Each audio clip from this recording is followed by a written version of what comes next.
nós vamos... Vocês estão percebendo que a lição está postando corrida com reavivados. Reavivados hoje é Josué 24. A lição ontem estava em Josué 8. Aí agora deu uma avançada para Josué 18. Tá que nem a barrinha do YouTube quando a gente tá esperando o vídeo carregar, que fica a barrinha vermelha reproduzindo, tentando apostar a corrida com aquela barrinha cinza que é de carregando. Então tá, a lição e o reavivados estão competindo para ver quando é que elas vão se sincronizar. Qual vai ser o dia que nós vamos estudar a mesma coisa ao mesmo tempo. Olha aí, tem umas pessoas novas aqui hoje, ó. Tem Jaide, que mais? Tem umas pessoas aqui que estão entrando hoje em celulares diferentes. Gosto assim, rapaz, eu gosto assim. Tá, gostei? Pronto. Então, Josué 18, verso 1 e 2, fala assim, que toda a congregação dos filhos de Israel se reuniu em Siló, e ali armaram a tenda do encontro, e a terra estava sujeita diante deles. 7 tribos dos filhos de Israel ainda não tinham recebido a sua herança. Até aí tudo bem. Então, eu achava que essa tenda de encontro era que nem aquela que Moisés construía antes de ter o tabernáculo, que era só um local de reunião onde Josué ia, falava com Deus e passava as informações para o povo. Mas na verdade essa tenda de encontro é o santuário mesmo, porque aquela tenda de encontro que Moisés fazia só foi até construir o santuário. Depois que o santuário foi construído, ele não precisou mais de tenda de encontro. Então aqui em Siló foi armado pela primeira vez o santuário. Depois que todo o trajeto do êxodo, dos 40 anos, agora o santuário foi armado em Siló. E por que foi armado em Siló? Por que foi escolhido esse lugar? Primeiro porque era um lugar central para todo o território do povo de Israel. Também era um lugar protegido e isolado, certo? E estava no território de Efraim, que era a tribo de Josué. Então ficava mais fácil para Josué acessar esse lugar, ir para esse lugar, porque era na própria tribo dele, no próprio lugar onde ele se estabeleceu. Então, esse lugar foi o lugar onde o santuário ficou estabelecido durante 300 anos. Ora, 300 anos, por mais tempo do que isso. Só que a arca foi colocada ali no santuário, nesse momento aqui, de Josué 18, e durou 300 anos até que a arca foi tomada pelos filisteus. Naquela batalha lá, em que os filhos de Eli levaram a arca diante dos filisteus, e aí a arca foi levada pelos filisteus para Gate, e lá teve aquele incidente lá com a arca e Dagon. Depois a arca foi trazida de volta, e ela ficou na casa de Obed-Edom, na casa de outra pessoa lá. E depois disso, a arca foi trazida para Jerusalém, quando Davi mandou trazer a arca e colocar ela num lugar em Jerusalém, até que Salomão colocasse ela no templo.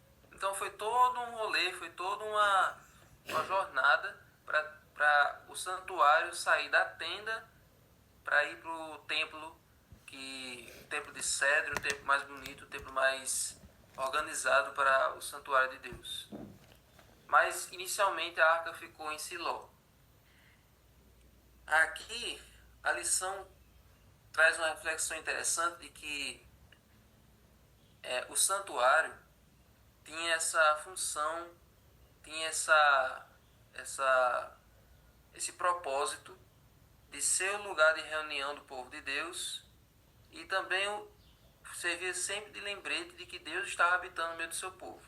Então todas as questões relacionadas ao povo, tanto organização, como juízo, como perdão, como conquista, como travessia, como vitória, como chamado de atenção, tudo isso, todas as questões envolvendo o povo e a vida de cada um dos israelitas dependia unicamente deles irem até a presença de Deus para resolver cada uma dessas questões. Então tudo que envolvia a vida do povo de Israel passava por Deus, porque o santuário ficava no centro. Todos ficavam à mesma distância de Deus. Todos ficavam a mesma na mesma localização ali, todos ficavam na mesma distância de Deus, e é Deus que era o líder do povo de Israel.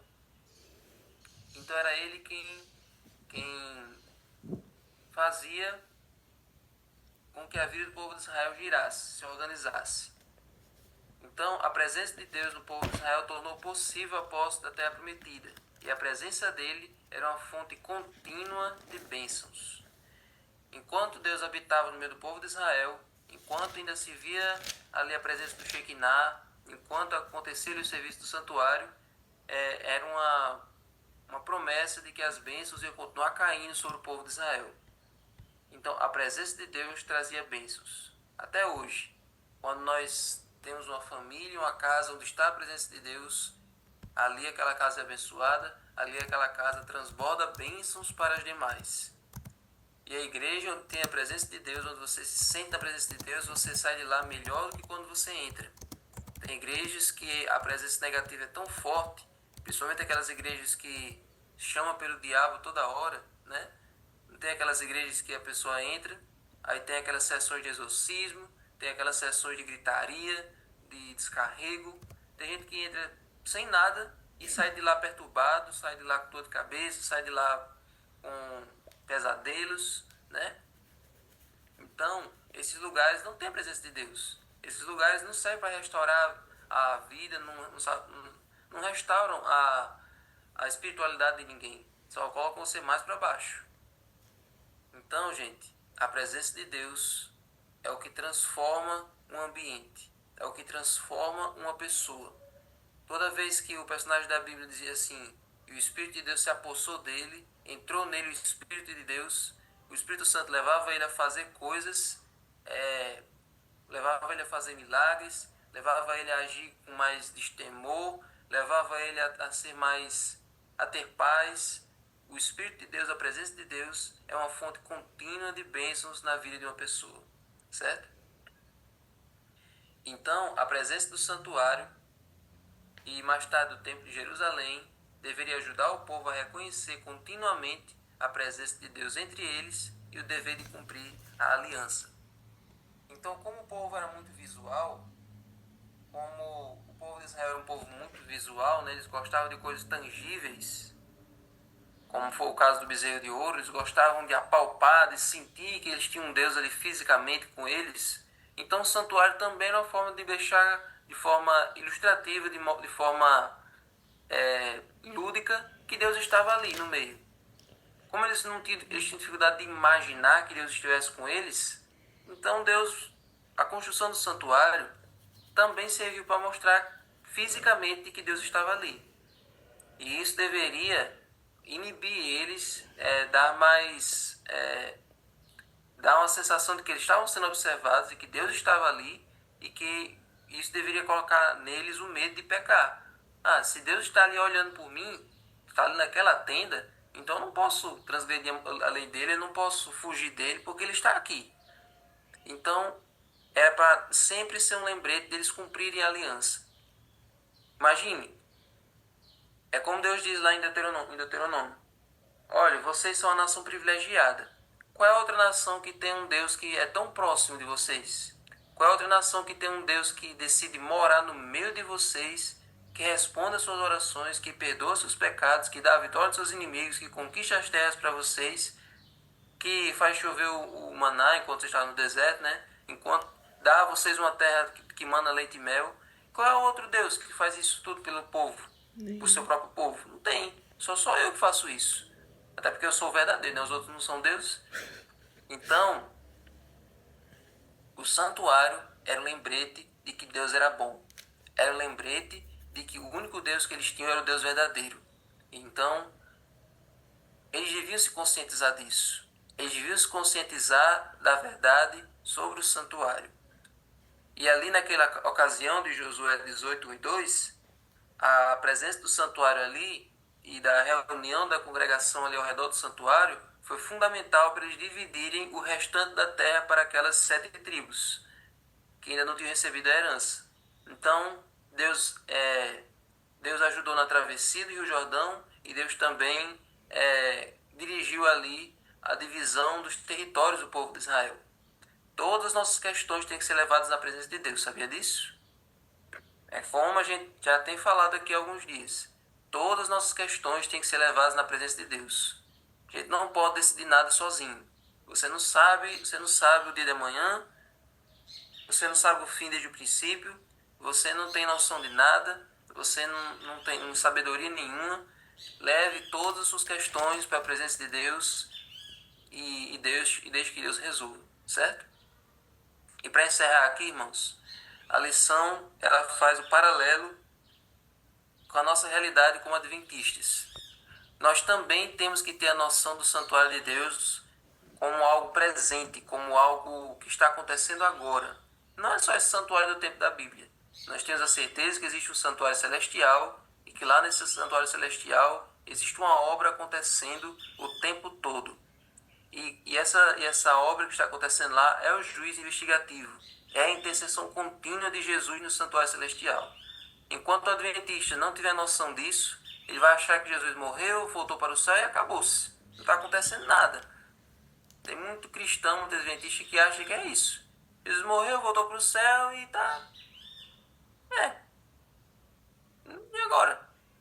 Nós sabemos que lá ele está fazendo uma obra muito importante. A sua vida e a minha vida estão sendo passadas agora nesse juízo investigativo. É o juízo que passa pela casa de Deus. É o juízo que passa por aqueles que já se entregaram a Jesus um dia.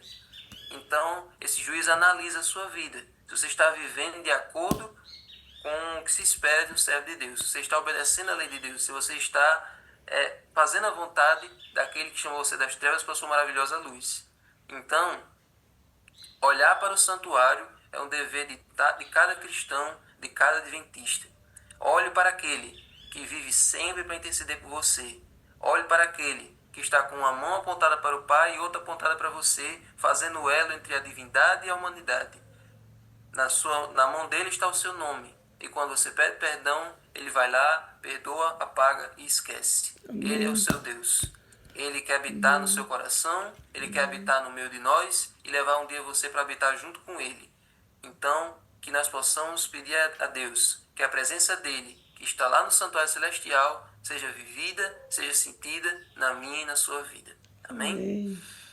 Senhor Deus, muito obrigado, Senhor, por essa lição de hoje, maravilhosa.